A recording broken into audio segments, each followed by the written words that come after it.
I need to take a second. It gets hot in here. I'm just gonna put that on cool.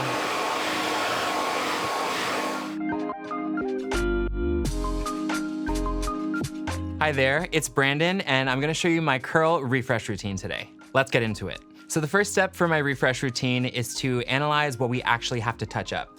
A bit of my hair got frizzy last night because it wasn't wrapped up, so we're just gonna have to section out those pieces and then start section by section. Since most of the curls are already formed, I don't need to do such small sections. I can actually see this whole side here, and instead of going and making multiple sections, I'm actually just gonna split it into two. So I'm gonna take the top bit that's a bit frizzy and the bottom bit. I'm gonna make two separate areas. Let's twist that to get it out of the way. All right, so now we have a much smaller section to work with, and we're gonna clip away the remaining hair. I'm gonna take my first section, I'm gonna go in with my Mizani Curl Refresh Spray, and I'm gonna use this to saturate all of the hair from root to tip.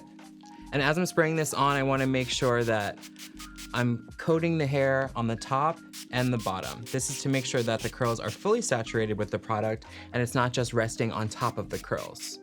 If you wanna make sure you get the ends, I like to also pinch the hair together, and then I'll spray the ends just so that they have an even distribution of product. As you can see, this spray will also work as a detangler and allow me to work my fingers through, and this will allow me to add in some finger curls as well when I get into the next product. Next, I'm gonna go in with the Adwoa Hair Milk, and this is really great because it's lightweight and it smells amazing. A few pumps,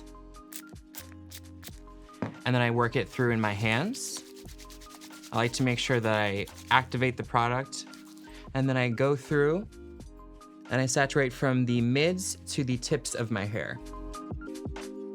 So right after we've applied the melonberry milk, which honestly smells so delicious I could almost eat it, I'm gonna go into my Briogeo Curl Charisma Gel. And what I'm gonna use this gel for is I'm gonna use a small amount in my hands and grab the section, and I'm gonna use this gel to finger curl and create more definition. First, I like to go in and apply a small layer from mids to the ends of the curl. And once that is coated, then I will take small sections by just separating with my finger. Finger curling is simply what the name describes. You're just taking your finger and trying to follow the natural curl pattern. I like to just twist my curl up, and then I will release it. And then as you can see, it's already taking more of a spiral form.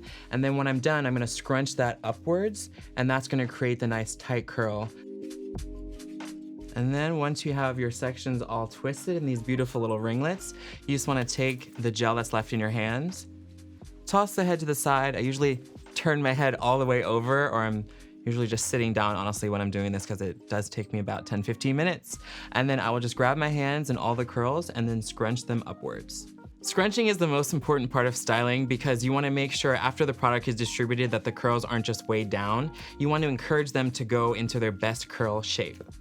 As you can see right now, they're already taking back all that moisture and they're looking delicious and bouncy. Already you can see the definition that's come back to my hair. It's really just moisture. The hair gets frizzy at night if it's not wrapped up or you're not using a silk pillowcase. It's going to expand and the cuticle is going to look a little bit dry. But this side is moisturized, hydrated, and the curls really want to be diffused. That's the secret key here. Now that I have the product all distributed through my hair, I want to go in with my little secret weapon. This is the Curlsmith diffuser, and look how beautiful it is. This is gonna cut my drying time down in half. When using my diffuser, I like to go into the area that needs to be dried and needs more definition. And since I mentioned earlier that my curls are a bit looser on the top, I wanna make sure that I dry this area first. When I'm drying my curls, to get extra volume, I like to tilt my head a little bit to the side, or over completely if you really want to get that extra lift in the root. And the secret when you're blow drying your hair is to not only just go on the outside, but I like to go in with the diffuser and then I like to lift the hair up. And that gives a little bit of lift and volume in the root so that it's not flat towards the head.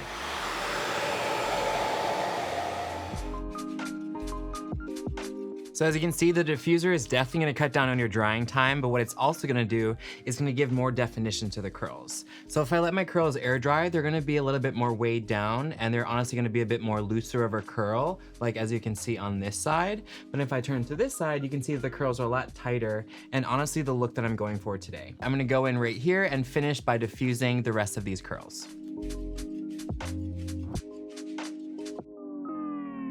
All right, and I think I'm all happy with how the curls all turned out. As you can see, the front now matches this section that was a lot frizzier before, and they all look perfect and curly. I will say I want to add in a little bit more volume and open up the curls a little bit without adding any frizz, and so I'm going to take a hair pick just to lift the root. So on camera, you might see some of these broken hairs along my edges, but you won't see my broken heart. I'm gonna go in just a little bit of polish, and I'm gonna add the Bumble & Bumble Sumo Gel just to clean that up.